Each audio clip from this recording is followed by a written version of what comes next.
Hey guys, welcome back to the 8th episode of ROCO. Just got 3 quick gameplay clips here for you today. Starting off in the Italian premium jet, the GR91, or G91R, sorry. Bought this jet a few weeks, well, I think it's about a month and a half ago, 2 months ago or something. Not entirely up to date with how to play it, or I've only had about 10, 20 odd games in it, so I'm not really the best at it, but I've got pretty decent gameplay. I wasn't paying attention, so I couldn't really focus on that first Japanese saber. The next one, just fire a nod at it. Now we do critically damage him here. I think we blow off his tail or rudder, not too sure. Unfortunately I wasn't recording at the time. As you can see, we have to use the War Thunder replay system, which could use an update really. It's a bit lacking in features for content creators. So we extend a little bit, then we turn back in, fighting against mainly sabers. That's a pretty terrible shot. The replay system is a bit it's a bit laggy. I don't think I'm that bad of a shot. But anyway, today's the day where the MiG-15s have been nerfed. Well, not nerfed, but the battle rating's been decreased to 8.7. This is so that they won't be facing against the supersonics. I think the Venom's also had a BR drop as well to 8.7, which is kind of laughable to think of Venom is as good as a MiG-15 BIS, but that's Gaijin.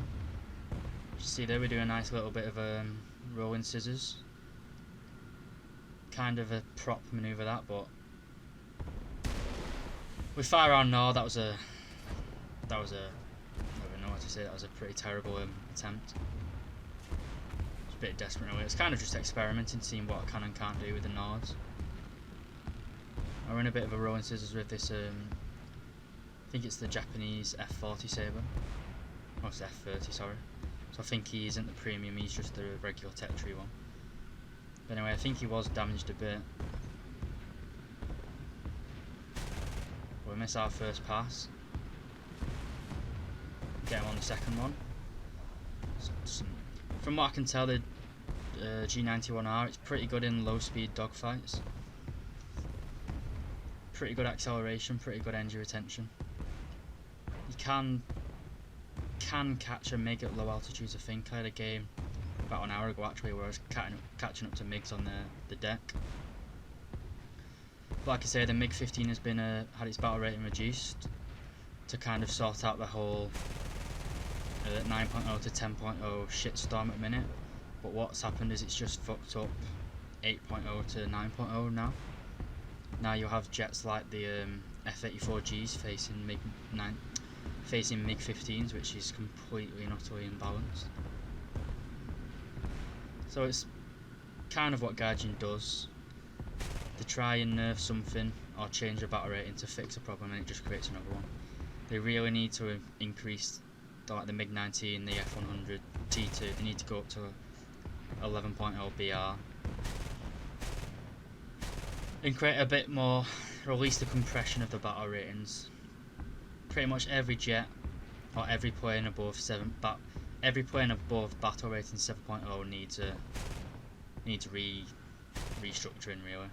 Need to increase it up to 11. Need to increase the max level to 11. And then restructure the entire tech trees, because it's stupid really. Well, that was our third kill. We went head on with a MiG-15. The third trade, to be honest. So here in the G55S, feel quite dirty playing this plane. It is pretty. It's got a very good turn rate, but it's got pretty bad vertical energy retention. So if you do try and fight one of these, just keep on doing verticals. And you'll bleed his speed a lot quicker than you will, especially if you're an energy fighter. But a lot of people complain about this plane, and it is pretty easy to fly. I'd say it probably is the best premium for grinding Silver Lions, apart from the JU-288. As you can see, we had a fight with the Corsair here and a P-47, and the P-47s broke off. I was quite surprised that the turn rate of this Corsair is pretty good. As you can see, he's thrown away all the advantages he had. He is purely built for speed and straight lines. He's got himself into a rolling and now a vertical scissors. Now the finish of this kill is going to be pretty sloppy from me. I played this game a few weeks ago. I've got a massive. My folder of G55S clips is so big that it's the single biggest foreign clips. I just don't want to make a video on it because it's too easy really. You don't really have to try using this point. As long as you stay out of vertical manoeuvres, pretty much sorted. That and the wet. But blow his wing off. It's a nice easy quick gameplay. This next plane, the Hornet, not such as easy a plane to play as the G55S. So we've got quite lucky this match. It was a down tier. As you can see, we've got some Focke-Wulf 190s. They are actually going to be Focke-Wulf 190 Anton A5s. And this not Horton, but yeah. Well, like the Horton, it is made of pretty much purely wood. So we're coming in. He's basically just AFK. I don't know what these guys are doing. I've climbed all the way up to nearly, I don't know, I think I dived down from about 7 kilometers. Well, not really any skill involved in them. But anyway, this plane this plane relies purely on its speed. You can see there we're completely outspeeding the G. Gustav BF109.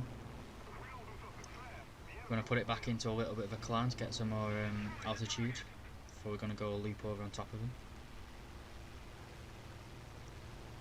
Can't really do much in this plane apart from go fast. Once you lose that energy, it's pretty hard to regain it. Your acceleration isn't the greatest, but you've got pretty good energy retention.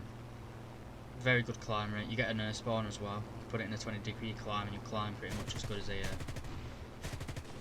K4 really. You would definitely outclimb pretty much everything. The problem with this plane is, well, it was its strength in real life, how light it was and how fast it could get. But in War Thunder, being light, you can't accelerate quickly in dives. So, and if you could just climb away, you could just dive away from your reeler. Now the Focke-Wulf D kills our PBY and he breaks off. It's just bled a lot of his speed though. We can see how fast I'm pulling away from that Focke-Wulf.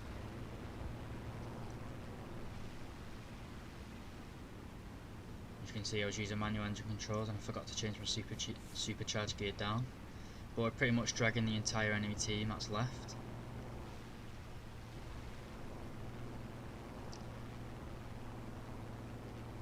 Which is a good thing because it's brought them all low.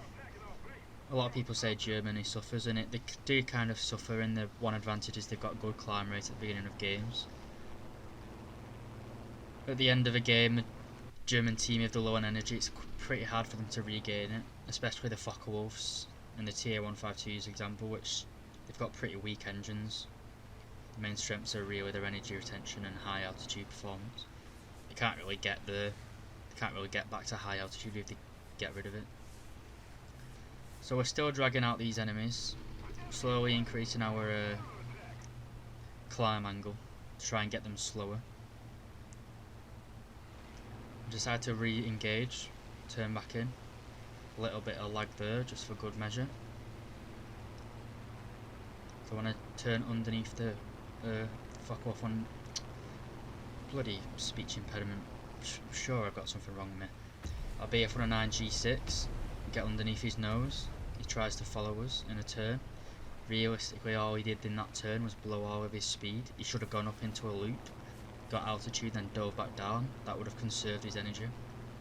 A long, 180 horizontal turn in a BF109 is pretty much a death sentence for your energy state. Now this other Anton, he's doing some sort of I think he's evading our, I think he's an F82 or something. Anyway, he wasn't really paying attention to me. He did crit his left wing, crashed into the tree. And we're coming up to the end of the gameplay. I don't know what that D12 was doing, he was just chilling above me. But we're going to go for a bit of a zoom climb shot here, but we're not going to get anything. Pretty bad aiming from me. So I haven't uploaded anything in a few days. I've been really busy at work, been doing earlys. It's kind of maybe knackered. I'm getting home. Get home at 5, I have to go to bed at 10 because I'm up at 6 for the morning, so I've not really had the energy. So I've thrown these games together. It's a bit of skill, mainly luck, but I hope you enjoyed it, and I'll see you in the next video.